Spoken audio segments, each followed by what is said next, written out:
In this video, we'll be taking a look at using what's called Gaussian elimination to solve a system of equations. We start by learning what the augmented matrix for a linear system is. Note that a linear system means that the power on all the variables x, y, and z must be the power of 1. This will not include any system with an x squared or a y squared. To write the system in augmented form, we first want to make a row out of the first equation. We line up the variables by columns. X's go in column 1, Y's go in column 2, Z values go in column 3, and the constant goes in column 4. If there is no value for a particular element, then you leave that space blank. This is a representation for equation 1 in the pre-augmented matrix form. Now let's write equation 2. 4x plus 5z is missing a y term, so we leave a blank space there, and then we write plus 5z equal to 2. Notice the x's line up in a column. The third equation has no x term, so we leave a blank spot there, but we put the minus 4y under the plus 3y from equation 1, and we line up the plus 2z under the 5z from equation 2. This is equal to 1. To put it into augmented form, we're going to write it as a matrix.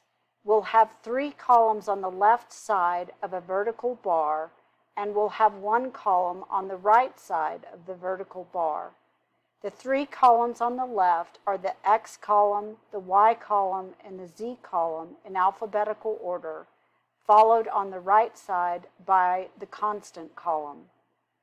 Pull the coefficients off each equation's variable and write them in that column space.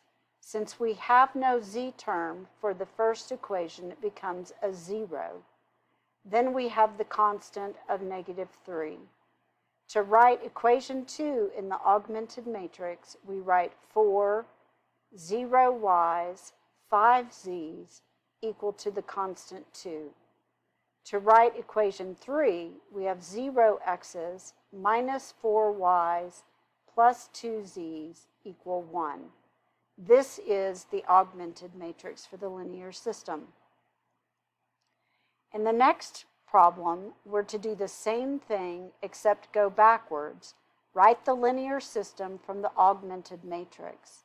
This matrix is missing a little bit. We should have brackets around it or around parentheses and a bar there to represent the separation between the variable side and the augmented side. Going backwards, remember that column 1 must represent x variables and column 2 must represent y. The last column is the constants column, which means we don't have a column for the z variables. This gives us -5x minus y for row 1 equal to the constant 1. Row 2 becomes 4x minus 2y equal to 3. This is the system of equations represented by this augmented matrix. Now let's take a look at problem number 3. Solve the system by Gaussian elimination. First, we form the augmented matrix. The augmented matrix becomes 2, 3, then the vertical bar, then -22 in row 1. Row 2 becomes 2, -5, and 10 for row 2.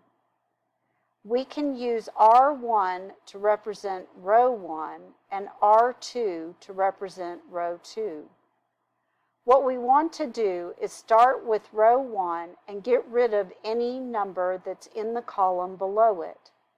In this case, if we multiply row 1 by a -1 and add it to row 2, we can get rid of the 2 in row 2. In symbols, I'm taking negative row 1 and adding it to row 2 and I'm putting the result back into row 2. Take the elements in row 1 and multiply by a -1 and write the values here. That would be -2, -3, and +22, since a negative times a negative gives a positive. Then write row 2 underneath without any change, since that gives us the same constant, 2, but with opposite signs. Now add the 2 together as the directions say, and that will give us the 0 that we wanted underneath the 2 in row 1. This gives us 0, -8, and 32 to replace row 2 in our matrix. Our matrix now looks like 2, 3, -22, for row 1 still, 0, -8, and 32 for row 2. We can now take row 2 and divide row 2 by -8. In symbols, this would be row 2 divided by -8 put back into row 2. When we write this out, this would give us 0, -8, and 32, each divided by -8. This will result in the numbers 0, 1, and -4 replacing the original row 2 from the second matrix. Now we have 2, 3, -22 for row 1, 0, 1, and -4 for row 2. This represents the augmented matrix that we've solved by Gaussian elimination. Now we have to put this back into equation form, into linear form, and then we want to solve the system. What we do now is we write that this is the system 2x plus 3y equal to -22, and no x's plus 1y equal to -4. Since this is our system, we can read that y is -4, and then we can substitute this back into row 1. In row 1, then, we have 2x plus 3 times the y value of -4 equal to -22. This gives 2x minus 12 equal -22. By adding 12 to both sides of the equation, we get the result 2x equal -10. Now we divide both sides by 2 to get the final value for x of -5. This means that our x value is -5 and our y value is -4. Sometimes these are written as ordered pairs in alphabetical order, -5, -4 as the solution for the system. This is called Gaussian elimination with back substitution. Let's now look at the next problem, problem number 4, and try Gaussian elimination again. First, form the augmented matrix, which is 3, 4, -21 for row 1, 5, -1, and -12 for row 2. Don't forget the vertical bar to separate the variable side from the constant side. We have a 3 in row 1, column 1, and we want to get rid of the 5 below it. This time, however, I can't simply multiply by a negative to make it go away. I need the same constant, but with opposite signs. This time, I'll take -5 times row 1 and add it to 3 times row 2 and put the result back into row 2. Writing this to the side, I take row 1 and I distribute a -5 on each element. This gives values of -15, -20, and +105. Now I multiply row 2 by 3 and I write those values under this row. 3 times the 5 gives me a 15. I have the same number with opposite signs, so they'll cancel to give me the 0 where I need it. 3 times negative 1 gives me a negative 3, and 3 times negative 12 is negative 36. Add the two new rows together to get 0, negative 23, and 105 minus 36 turns out to be 69. Now put these back into the matrix. Notice that even though we used negative 5 times row 1, we go back to the original row 1, since it was not changed by this operation. That leaves it 3, 4, negative 21. Row 2 was changed, and it became 0, negative 23, 69. Now that we have the 0 here, we can use back substitution by writing this as 3x plus 4y equal to negative 21. For the second equation, we have negative 23y equal to 69. While we can't read the y value directly, we can take row 2 and divide both equations, both sides, by negative 23, and this will allow us to solve for the y value to get negative 3. Once we have negative 3, we can plug this back into row 1 to get the value of x. 3 times x plus 4 times the y value of negative 3 has to equal negative 21. This says that 3x minus 12 equals negative 21. We add 12 to both sides of the equation to get the new equation 3x equal negative 9. When we divide both sides by 3, we get the x value, x equal negative 3. Again, this is sometimes written as the ordered pair, negative 3, 3, to represent the point on both of those equations. Let's now look at the next problem. This is a longer system that we want to solve by Gaussian elimination. Again, we're missing a little bit. We should have a bracket around the whole thing, and we should have a vertical bar separating the variable side from the constant side. Since we have 3 columns on the left, these must represent x, y, and z in alphabetical order. Notice that we already have a 1 in the first position in row 2. We're allowed to swap any rows that we like. Let's swap row 1 and row 2.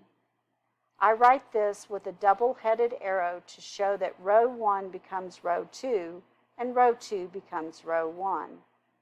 I can now rewrite this as 1, 1, 1, negative 56, and row 2 is now 0, 1, 0, negative 67. Row 3 has stayed the same at 0, 1, 1, 11. Don't forget the vertical bar to separate the constant side. Once we have a 1 in row 1 followed by zeros underneath it, we want to focus on the next element in the main diagonal, which runs from upper left to lower right on the variable side. That means that we're focusing now on row 2, column 2. I have a 1 there, and I would like the spot below it to be a 0. I'm going to take row 2, multiply by a negative, and add it to row 3 to get rid of the 0 in row 3. This can be written in symbols as negative row 2 plus row 3 put back into row 3. Notice that this will not affect the value of row 2, and row 1 is unchanged. We now have 1, 1, 1, negative 56. Row 2 stays 0, 1, 0, and negative 67. Let's come to the side and write what negative row 2 would be. A negative times 0 is still 0, then -1, then 0, then positive 67. Added to that is row 3, which is 0, 1, 1, 11. When we add these two together, we get 0, 0, 1, 78. That tells me now that I have 0, 0, 1, and 78 as the third row. Now that I have all ones down the main diagonal, or mostly because I have zeros on the lower diagonal, I can back substitute and write the equations. Row 1 becomes x plus y plus z equal to -56. Row 2 becomes simply y equal -67. And row 3 becomes z equal to 78.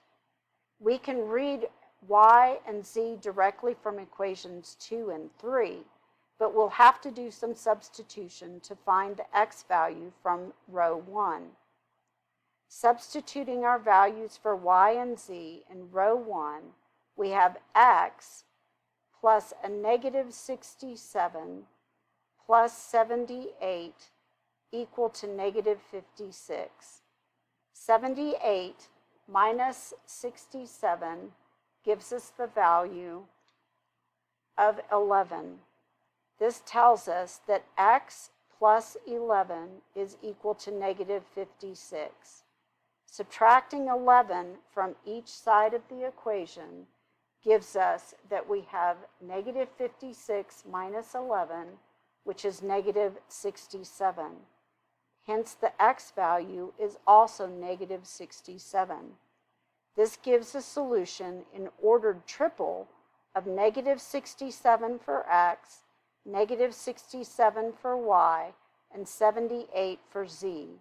This represents the ordered triple in three-dimensional space that solves this linear system of equations. Let's move on now and take a look at the next problem. In problem 6, we're asked to solve the system by Gaussian elimination. Here's our system of three linear equations where the power on x, y, and z are all ones.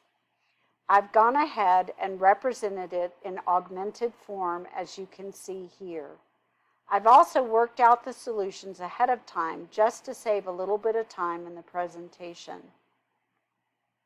The first thing I wanted to do was to eliminate the -2 that was below the -3 in row 1. I'm trying to get zeros below the main diagonal, where the main diagonal is represented by -3, -3, and 3 on the variable side of the matrix. I take 2 times row 1 and subtract 3 times row 2 and add it together and put it back into row 2. Multiplying row 1 by 2 gives me this value here. Multiplying row 2 by -3 gives me this row here. When I add them together, this becomes my new row 2, which you see here. Notice that I also, at the same time, wanted to get rid of the 5 in row 3. Since -3 and 5 are not multiples of the same number, I need to multiply row 1 by 5 and row 3 by 3. They're already opposite in sign. Multiplying row 1 by 5 gives me these values here. Multiplying row 3 by 3 gives me these values here. Adding them together, I get the new row 3, 0, 11, 34, 31. Notice that this gives me zeros off the main diagonal and below it. Now I want to work on what's below the next element in the main diagonal. The next element in the main diagonal is now an 11 in row 2, column 2. I need the 11 below it to become a 0. That will give me all zeros below the main diagonal. In order to accomplish that, I take row 2 and multiply by a negative and add it to row 3. I could also have taken row 2 minus row 3 and replaced row 3. By multiplying row 2 by a negative and adding it to row 3, I get my new row 3, which is 0, 0, 15, 15. Now I can back substitute now that I have all zeros below the main diagonal. When I back substitute, I get negative 3x plus y plus 5z equal 5 for row 1, 11y plus 19z equals 16 for row 2, and 15z equal 15 for row 3. I can take what's in row 3 and solve for z to get z equal 1. Then I want to back substitute up one row and look at row 2. In row 2, I now know that z is 1, so I can replace that and subtract the 19 from both sides. This tells me that y equals negative 3 over 11. Finally, now that I have both y and z, I can back substitute into row 1. In row 1, this gives me 3x plus a negative 3 over 11 plus 5 equal to 5. Solving for this, I can get the next equations. This gives me the solution of negative 1 over 11, negative 3 over 11, and 1. I'm not real sure how this ended up on top of the next problem, but in any case, that is the solution. Let's take a look now at this problem here, which is number 7. In number 7, we want to set up just the augmented matrix that describes the situation and solve for the desired solution. When we do this, we have the following. Every day, a cupcake store sells 2,500 cupcakes in chocolate and vanilla flavors. If the chocolate flavor is 4 times as popular as the vanilla flavor, how many of each cupcake sell per day? We're going to use C for chocolate and V for vanilla. This will give us our two variables, C and V. We know that each day they sell 2,500. So we have C chocolate cupcakes plus V vanilla cupcakes equals 2,500. We also know that the chocolate flavor is 4 times as popular, so they must make 4 times as many of these. This gives us 4C plus the vanilla is also equal to the 2,500 that we have. When we're done, we can set up an equation that is equal to these two. This gives me 1, 1, 2,500 and 4, 1, 2,500. This gives us a relationship between the different elements. Let's now look at the next example. You can skip number 8 if it's not already been omitted for you. Hopefully, there are only 20 problems on the exam since I omitted a few of the problems. If they're not omitted, however, and there are 23, then you can skip number 8, 12, 22, and 23. Let's take a look now at problem number 9. Write the augmented matrix for the linear system. Notice that we have 5x equal 1 for the first equation. There's no y, so leave a blank spot where the y would go. Line up the x variables under the x and the y under the blank space for the y, and set the second equation equal to 5. In augmented form, this should be 5, 0, with a 1 on the augmented or added side for the constant, and 3, 1, 5 for row 2. Let's now look at the next problem, which is problem number 10. We're missing the matrix information here, so let's put our brackets back on and the long vertical bar to set apart the augmented constant side from the variable side on the left. We want to write the linear system from the augmented matrix, leaving the rows in the order they're now written. This will give us the following as our system of equations. -5 times x plus 1 times y minus 4 times z equal 2. Row 2 gives us 4x minus 2y plus 1z equal to 5. Row 3 gives us 1x plus 3y minus 2z equal to 1. This is the system represented by the augmented matrix. Now let's take a look at problem number 11. Problem number 11 asks us to solve the system by Gaussian elimination. This time we're going to do something called Gauss-Jordan elimination. This is going to put the equation into what's called reduced row echelon form. Row echelon form simply has zeros below the main diagonal. We're going to do reduced row echelon form. In reduced row echelon form, for a 2 by 2 matrix that's augmented, we want to have a 1 on the main diagonal and zeros off the main diagonal. On the constant side, we'll have some kind of value for each constant. We're going to now take this and we're going to perform what's called Gauss-Jordan elimination. We're going to take row 1 and multiply it by a -4.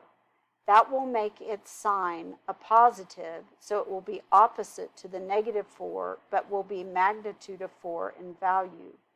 Then we're going to add row 2, and we're going to put this back into row 2. This would give us, for the row 1 values of -4 times -1 would give me 4, -4 times 2 would give me -8, and -4 times 3 would give me -12. Row 2 is unchanged as -4, 5, and 6. Combining these together, I get 0, -3, and -6. This becomes my new row 2. Row 1 does not change and remains -1, 2, 3, but row 2 is now 0, -3, and -6. If it is easy to divide row 2 by a number that doesn't introduce fractions, we can do that now. If it introduces fractions, hold off and first get rid of the number above the -3. In this case, we can divide row 2 by -3 and obtain a 1 in that spot.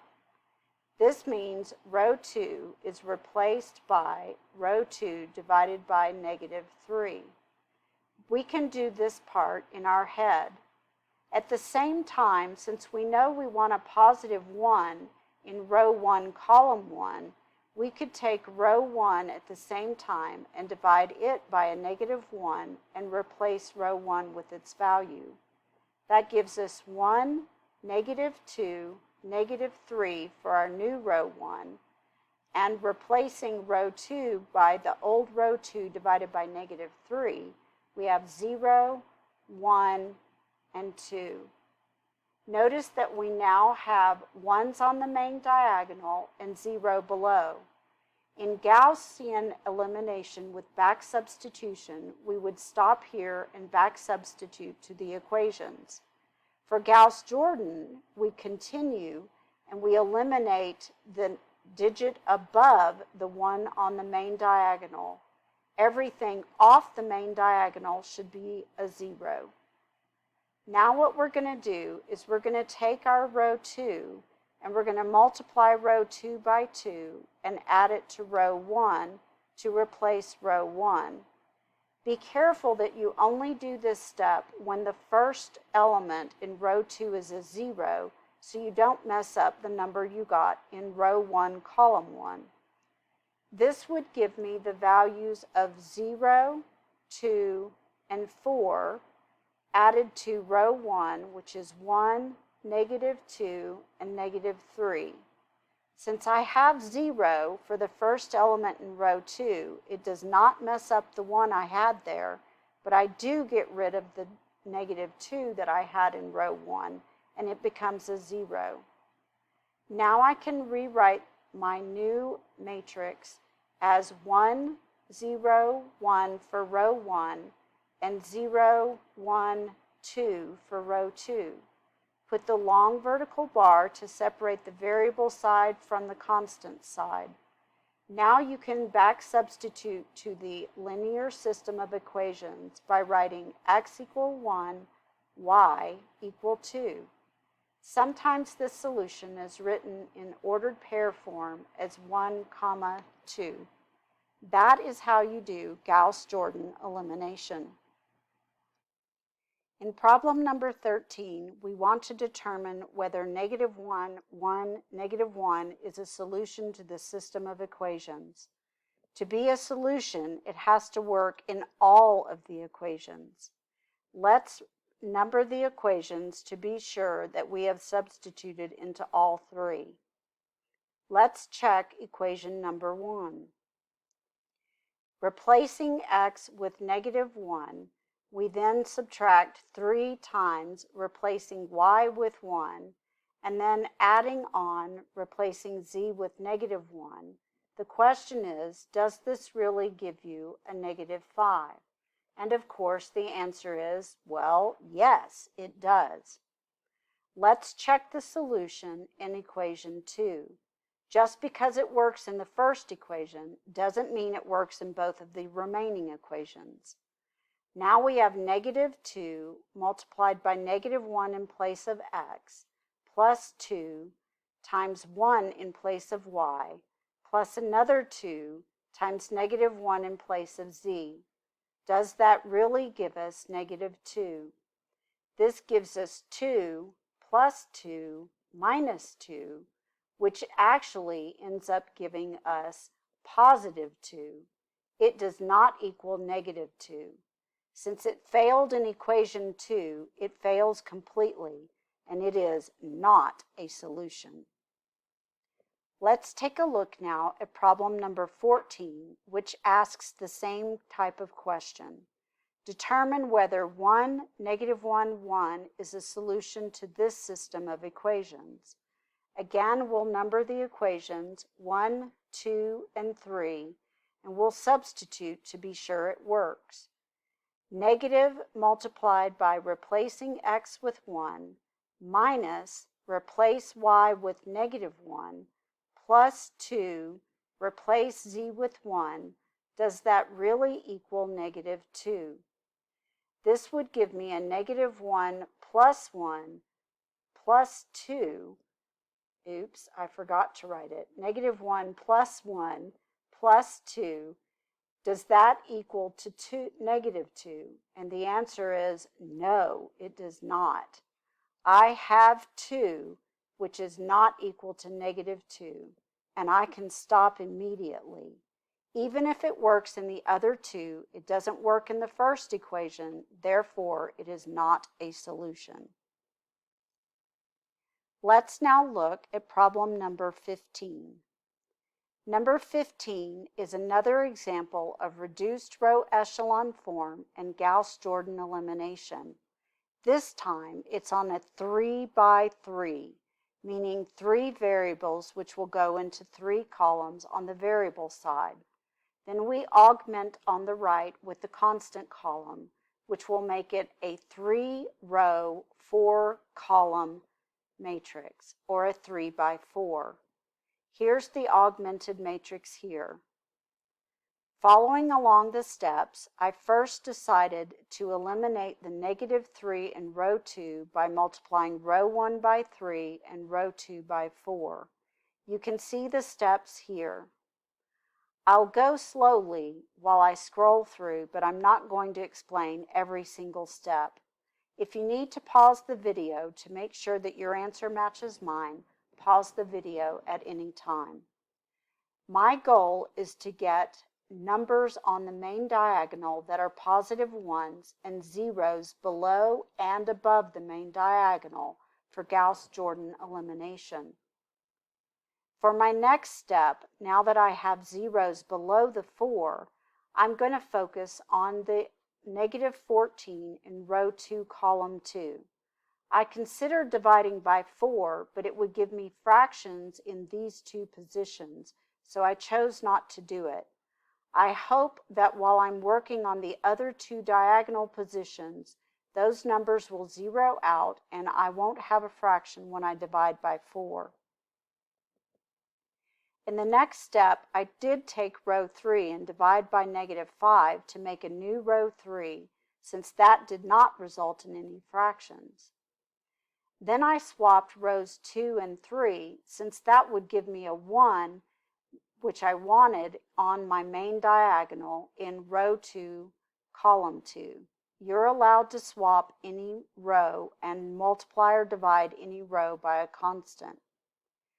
Now I take the step of getting rid of the 0 above and below the 1 on the main diagonal in row 2. This leads to a new row 1 and a new row 3. Notice that row 3 is giving us the information we need for the value of z. I still want to make this into a positive 1, so my next step is to divide row 3 by a negative 1 or multiply by negative 1 and replace row 3. This gives me a new row 3. Now I can use my row 3 to eliminate the two values above it that are not on the main diagonal, which is going from upper left to lower right on the variable side of the augmented matrix. These are the two steps I need to get rid of the 1 in row 1 and the negative 1 in row 2. This results in this matrix that you see here. Finally, notice that now I only have a 4 and a negative 12 in row 1.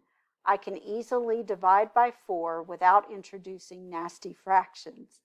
That's always something to avoid if possible.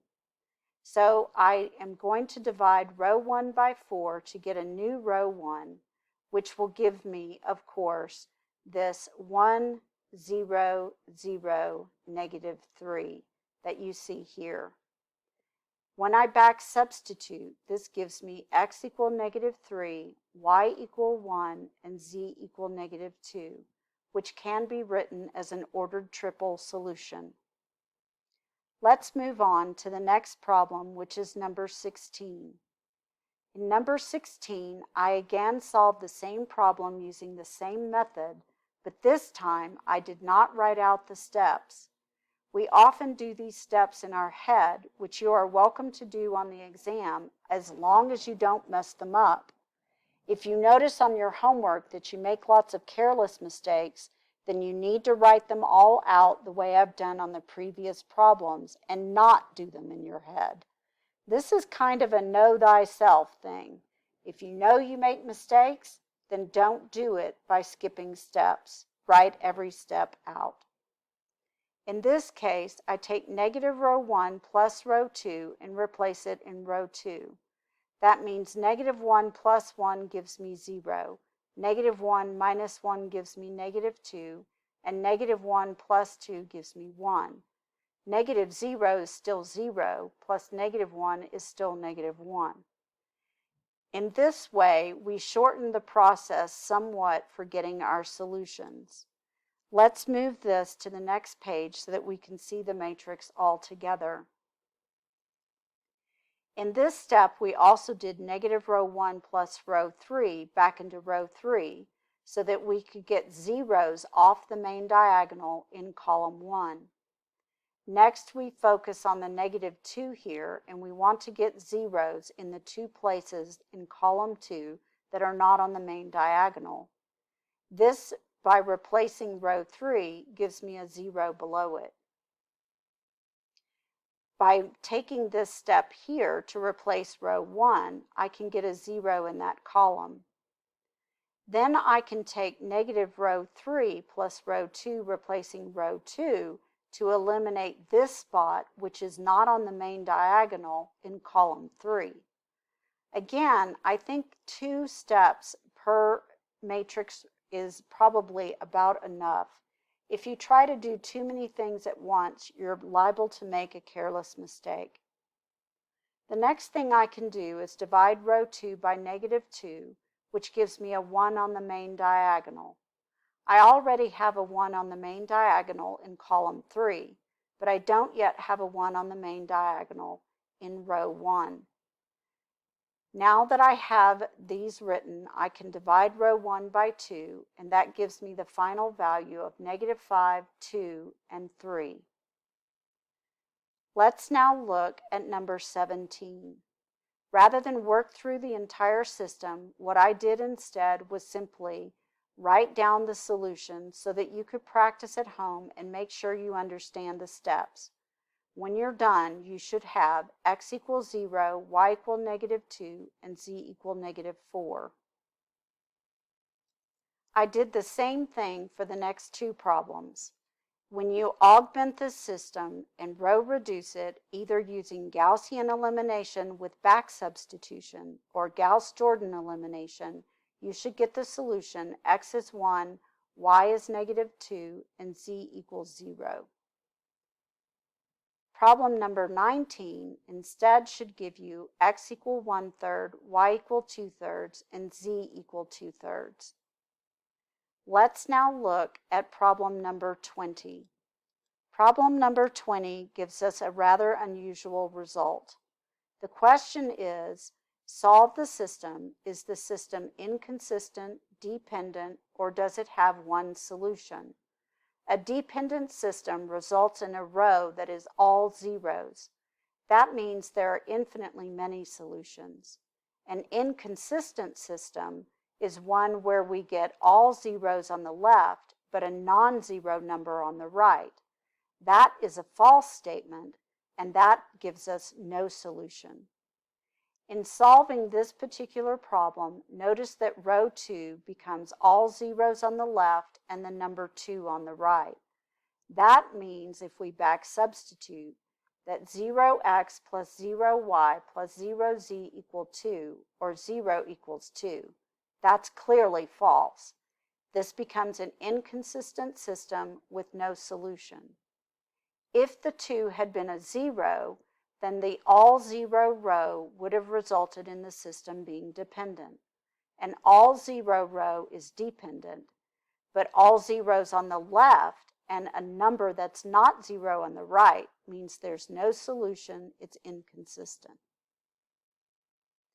Problem number 21 is the last problem that I wrote out solutions for. When you're looking at 21, and you solve the system either using Gaussian elimination with back substitution or Gauss-Jordan, you should get x equal -11/2, y equal -1, and z equal -1/2. I hope that you have some fun solving these problems because they really can be kind of interesting. This is the end of the video for the material coming out of Chapter 11 on Gaussian and Gauss-Jordan elimination.